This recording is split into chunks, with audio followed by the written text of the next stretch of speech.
Most Coloradans use a humidifier to get through these dry winter months, but now researchers are saying humidifiers could harm a baby's lungs. Greg Nieto's live at Children's Hospital tonight with the details. Greg?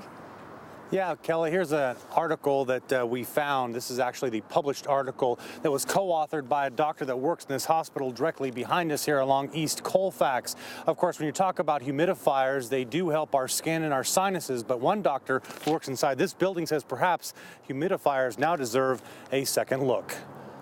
Julie Pyle is mother to 3-month-old Jake. When Jake became stuffy, she decided it was time to buy a humidifier. One of the reasons was we were just concerned because he had a lot of congestion in his nose. The family did their research and bought an ultrasonic humidifier. So we thought, well, maybe that might help to not have to clear that up every now and then if it prevented him having that problem. But could ultrasonic humidifiers be creating a new problem called white dust? So there's a difference in humidifiers and how they may produce this substance. Dr. Robin Dieterding is a pediatric lung specialist at Children's Hospital. She co-authored a new article, Inhalational Lung Injury Associated with Humidifier White Dust. White dust is a substance that can be released from a humidifier.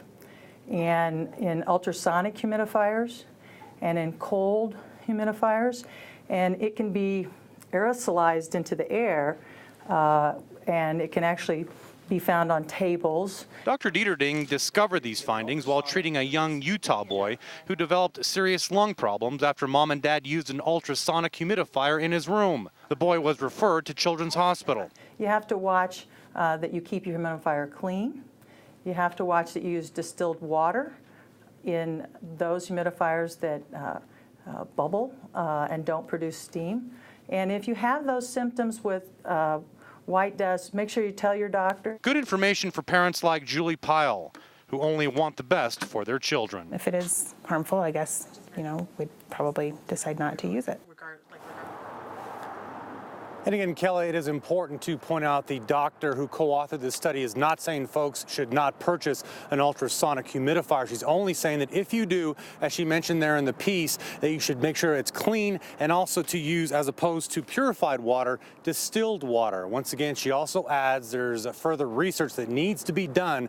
But again, these humidifiers, in her estimation, deserve a second look. Kelly? Yeah, those are great tips, especially using distilled water. I didn't know that. Greg, what about adults? I mean, obviously, babies are more prone to maybe some of these problems, but adults, is that okay, or? Well, I don't know if I'd use the term okay, but Kelly, we kind of asked that question of the doctor, and basically her concern, I think, lies with the younger folks and lungs that are still forming. But again, when you talk about anybody using a humidifier, once again, your best bet is to make sure it's clean and to use that type of water that I just mentioned. All right, we're all using them this time of year, so good advice. Greg, thanks.